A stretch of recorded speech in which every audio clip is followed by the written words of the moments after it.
পাপা শুয়ে আছো কেন? ওঠো, উঠে বাইরে যাও, জল ঘাঁটো। কেন এখন বিছানাটা ছাড়ো, আমি বিছানাটা তুলবো। এখন আমার বিছানা তোলা হয়নি। যত খুশি দুষ্টুমি করো, আমি কিচ্ছু বলবো না। এখন কেন শুয়ে আছো বলো তো? বন্ধুরা কেন বলো তো? প্রথমে এই কথাটা বললাম, আজ ওর নিজের দোষে নিজেরই শরীর খারাপ, প্রচুর জল ঘাঁটে, একা একা কল খুলবে, বাথরুমে ঢুকে জল ঘাঁটে। সেই কারণে আজকে আবার হঠাৎ জ্বর এসছে। তো সকালে মেয়ে স্কুলে যাবে, মেয়েকে টিফিন বানিয়ে দিলাম, দিয়ে মেয়েকে স্কুলে পাঠিয়ে দিলাম। হ্যালো বন্ধুরা, তোমরা সবাই কেমন আছো? আশা করছি তোমরা সবাই খুব ভালো আছো। আমরা ওই আছি। কেন বলো তো? বাড়িতে বাচ্চা কাচ্চার শরীর খারাপ থাকলে না একটুও ভালো লাগে না। আজকে সকালবেলায় আমার শ্বশুরমশাই সারা সপ্তাহ মাছ নিয়ে চলে এসছে, যেন আমাদের বাড়িতে কোনো অনুষ্ঠান। তো এখন মাছগুলোকে ঝটপট করে কাটা ধোয়া করে ফ্রিজে গুছিয়ে রাখবো। আজকের একবেলার মতন তো রান্না করব, তারপরে তো রাতে তো এমনি রুটি করি, ওই জন্য রাতে আর মাছ টাছ খাওয়া হয় না। আর কালকে শনিবার যেহেতু, সেই কারণে অত মাছ লাগবেও না।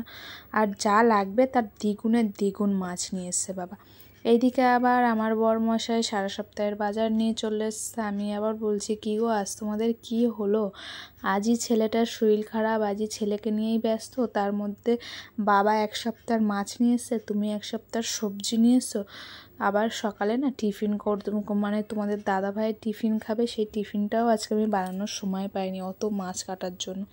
তা তোমাদের দাদা ভাই আবার সবজি নিয়ে আসার সময় টিফিনটাও নিয়ে এসে, দুজনে মিলে টিফিনও করে নিলাম।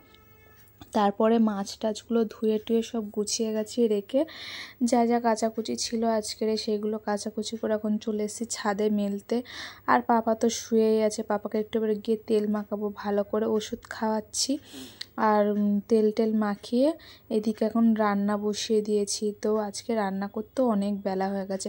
কাচাকুচি করলাম, মাছগুলো অত কাটলাম, সবগুলো ঠিকঠাক করে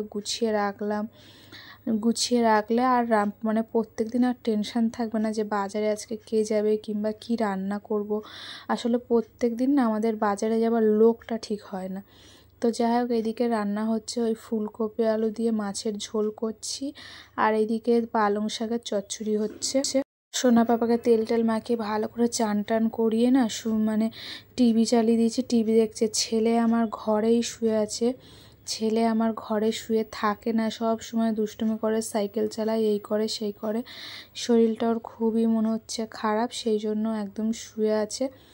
আর এদিকে না কালকে সেই বোয়াল মাছ রান্না করেছিলাম, সেই বোয়াল মাছ আবার 2-3 পিস মতন আমি রেখে দিয়েছিলাম সর্ষে বাটা খাওয়ার জন্য। তো সেই জন্য একটু সর্ষে বাটা সব রেডি করে নিয়েছি, ওই বোয়াল মাছটা একটু সর্ষে বাটা করব। আর আজকে না সময় বেশি নেই বলে মাছের ঝোলটা একদম হালকা পাতলা করছি। ওই পেঁয়াজ দিয়েছি আর টমেটো দিয়ে ফুলকপি আলু আগে থেকে ভেজে রেখে মাছের তরকারি যেমন কষায় সেরকম করেছি। নামানোর আগে একটু ভাজা মশলা ধনেপাতা দিয়ে নামিয়েছি। একদিন তোমাদের সাথে আমি এই মাছের রেসিপিটা শেয়ার করবো, এটা কিন্তু খেতে দারুণ লাগে। আজকে তো বুঝতেই পারছো ছেলের শরীর খারাপ, শেয়ার করতে পারলাম না। তো চলো রান্নাবান্না সব কিছু কমপ্লিট, তোমাদের সাথে শেয়ার করে দিই কী কী রান্না করেছি। হাঁড়িতে তো ভাত থাকবে।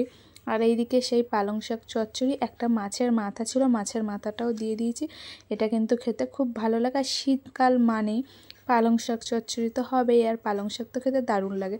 এইদিকে সেই বোয়াল মাছের ঝালটা করেছি সর্ষে বাটা দিয়ে। আর এইদিকে হচ্ছে ফুলকপি আলু দিয়ে মাছের ঝোল। থালাটা খোলার সঙ্গে সঙ্গে দারুণ একটা গন্ধ বেরিয়েছে। চলো এখন আমরা দুপুরের লাঞ্চটা সেরে নিই। তারপরে দেখো বন্ধুরা, সন্ধ্যাবেলায় তোমাদের সাথে সেই সামনে আসলাম। বলতো দুপুরবেলায় পাপা ঘুমিয়ে পড়েছিল, তারপরে পাপা উঠে না আবার বমি করে দিয়েছিল ঘুমাতে। আর ওর যখন শরীর খারাপ হয় না ও এরকমই করে, সেই জন্য আর তোমাদের সামনে আর আসা হয়নি। জামা কাপড় ভাঁজ করলাম, টুকটাক ভালোই কাজকর্ম করলাম, সেগুলো আর তোমাদের সাথে শেয়ার করা হয়নি। চলো এখন চা খেয়ে নিই, তারপরে আবার তোমাদের সামনে। তো বন্ধুরা দেখো, সন্ধ্যাবেলায় চাটা খেয়ে বসেছিলাম। আর আজকে সারাদিনে পাপা না দুবার বমি করেছে। মানে কি বলবো, কাশতে সর্দিতে গলায় আটকে আসছে আর ওই বমি করে ফেলছে। সোনা পাপার চোখ মুখ দেখেই তোমরাও বুঝতে পারছো ওর কতটা শরীর খারাপ। ওষুধ খেয়েছে গো, তবুও ওরকম, মানে ওর মামার বাড়ি গেলেই, মামার বাড়ি থেকে বাড়ি আসলেই ওর এরকম হয়। কেন এরকম হয় জানি না। আর মাম্মাম ওইদিকে বই পড়ছে, মাম্মামের সামনে পরীক্ষা।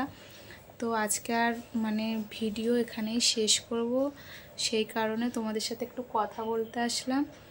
আর বাড়িতে বাচ্চা কাচ্চার শরীর খারাপ হলে দেখবে ভালো লাগে না। তো বন্ধুরা আজকের ভিডিওটা এতদূর রাখছি, আশা করছি তোমাদের ভালো লেগেছে। আর সবাই একটু চ্যানেলটাকে সাবস্ক্রাইব করে পাশে থেকো। পাপা একদম মানে উঠে বসছে না, সারাদিন শুয়েই আছে, গা হাত পা টিপে দিচ্ছি, এই করছি সেই করছি, এই করেই এখন একটু ওকেই বেশি টাইম দিচ্ছে। এখন আর ফোন টোন অত নিয়ে সবারকে কমেন্ট করতে পারছি না। সোনা পাপার শরীরটা একটু সুস্থ হোক, অবশ্যই সবার ভিডিও দেখব। আর তোমরাও সবাই পাশে থেকো। চলো আজকের ভিডিওটা এতদূর রাখলাম।